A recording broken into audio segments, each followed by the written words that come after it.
Hey everyone, welcome back to my channel. For today's video, I'm going to show you how I made this super cute and easy wrap skirt without a pattern. I'm going to show you how to make the pattern, and excuse my background, it was really windy outside when I tried to film this, so this was the best I could do, and you can see my little TV in the back. But anyway, if you want to learn how to make this skirt, just keep watching. We are first going to start out by finding our measurements.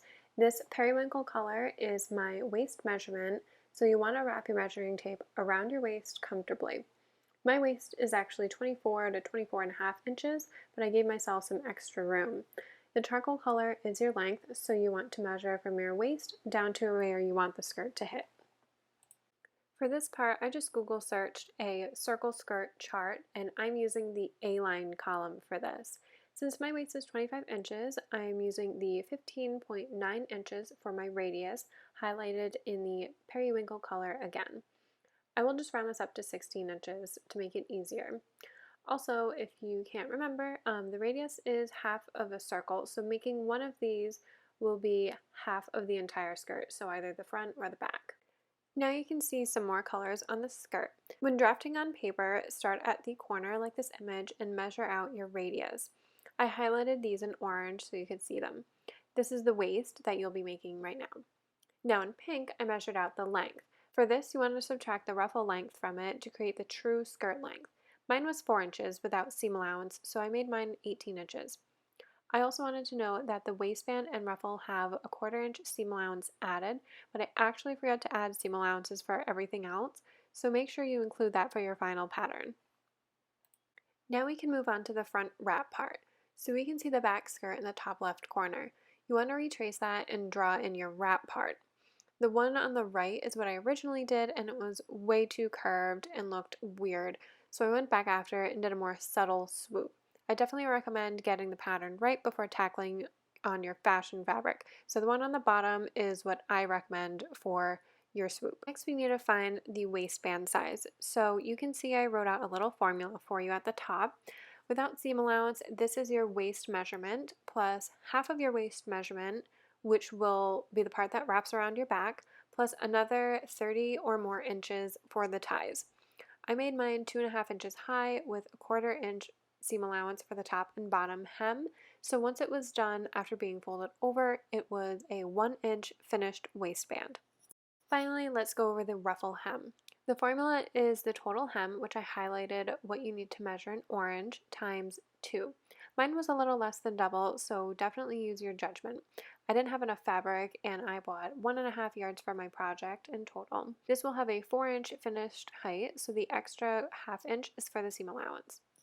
Since I'm not going to be washing my fabric beforehand, which I highly recommend, I am just steaming it really, really well. I'm using 100% cotton, so I put it on my cotton setting, and I'm ironing slash steaming the crap out of it so that it can shrink enough and won't shrink when I wash it. So here I'm just cutting out my pattern, and you can see little Velma running around.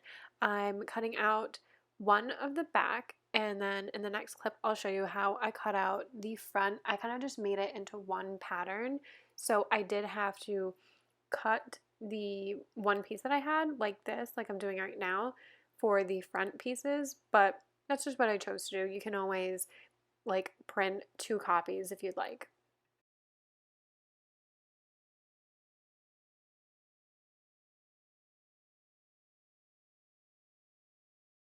Here I'm just showing you how I rolled up my kind of scrap edge to create the ruffle. I just folded it up a bunch of times. I'm going to cut this selvage off, and I folded it like this multiple times just so it was easier to cut and you didn't have to cut this long strip.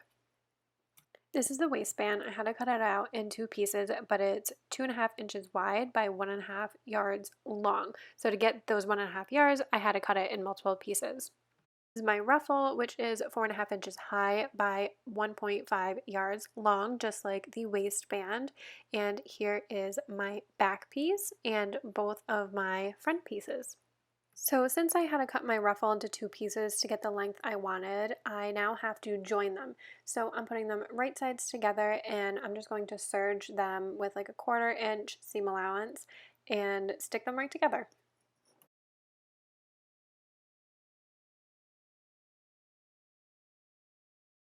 The next step is to finish the ruffles hem. So because I'm using a serger, I will continue with those instructions, which I will show you. But if you don't have a serger, I would just fold your hem over 1/4 of an inch and then fold it another 1/4 of an inch and finish that seam with top stitching. For the serger method, I am going to start by serging one long edge of my ruffle. Now you can see I'm just ironing it, just trying to get all the kinks out of it because it got kind of wrinkly, and you can see I have a really long piece. It's about double the whole length of my hem. So now I am just folding that serged hem up, and I'm going to, in the next clip, just sew that straight down. And you can tell I actually am sewing it kind of like upside down. That's because my bobbin thread was white and I didn't want it to show, so I had to sew it the opposite way. So that's why it's upside down here, but I'm just sewing as close as I can to the edge so that it holds the hem. Now on the side with the raw edge, like the long side with the raw edge, we're going to be sewing 2 rows of basting stitches like I'm doing here. And the first one, I'm just doing a 1/4 inch away from the raw edge. The second row will be a 1/4 of an inch away from the first row of stitching. Also make sure not to back stitch and make sure you have enough slack at the beginning and end of extra thread. And this is what it looks like. I'm now just grabbing the top 2 or the bottom 2. I chose to grab just the top 2, which are my red threads. You can see here I'm just grabbing them. And you want to gently kind of pull and it will ruffle itself, I guess. So I'm just pulling right here. And once it gets kind of bunched up, you just want to hold on to the 2 threads and kind of run it down, like run the fabric down with your other hand to try to get the ruffles in the middle. This was a process. It took me quite a while, and I actually I ruffled it too much, so I didn't have enough ruffle to cover my hem. So that was a pain. I had to rip out my stitches quite a few times. So make sure that when it goes on the inside of the skirt, that it covers enough so that there's no like weird edge poking through from the underneath of the wrap, because that's what happened to me. The part facing my body was not covered. So now I am starting at the very top waistband of the front of the skirt, which was my right side, and I'm pinning right sides together, pinning basically the ruffle to the skirt. So you can see I had a really sharp curve here, and I think I explained it earlier, but I actually had to make this a lot smoother because it just looked like a really weird 1950s apron on me, and that's not the look I was going for. So basically, once it's all pinned and set, I'm just sewing it. I'm sewing above the basting stitches or like the ruffle stitches so that those can't be seen. And this is just another angle of me sewing, but I believe it's probably like a 1/2 inch, probably seam allowance at this point, but yeah, just go slow with this because the ruffles can kind of like not undo, but bunch up in certain places.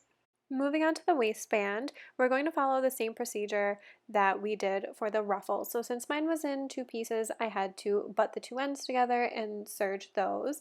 And now I just serged over all 4 edges of this and folded it in half with wrong sides together and steamed it so that I have a nice crease. So now you can see here I am pinning right sides together with the serged edge to the waistband of my skirt. Try to insert a drawing here, but the part of the skirt that will be in your front or the wrap over part should have the 15 inches of overhang, and then you should wrap around the rest of the waistband to the rest of the skirt and sew.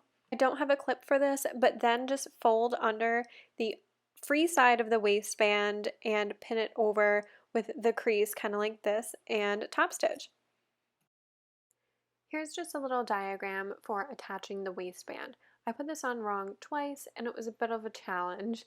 This image is also flipped, so you have to pretend you're wearing it, if that makes sense. Like it says right front, but it's facing your left on screen, but when you wear it, it will actually be on your right side. So this will be the part that shows, and then the left front will be against your body. Starting from the right front, you want 15 inches of the waistband hanging off for the tie. Then the rest going to the left is the full waist measurement plus the half after the end of the skirt's waistband plus the last 15 inches. To make sure the skirt wraps around, highlighted in red is where the buttonhole should go, so you can slip the extra waistband from the left front through that around your back and tie in the front.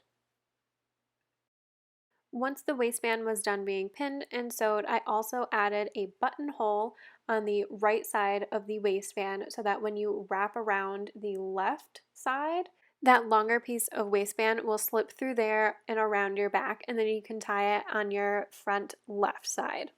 And that's the finished skirt. I hope you guys enjoyed the tutorial, and if you have any questions at all, as always, leave me a comment down below and I will get back to you guys as soon as I can.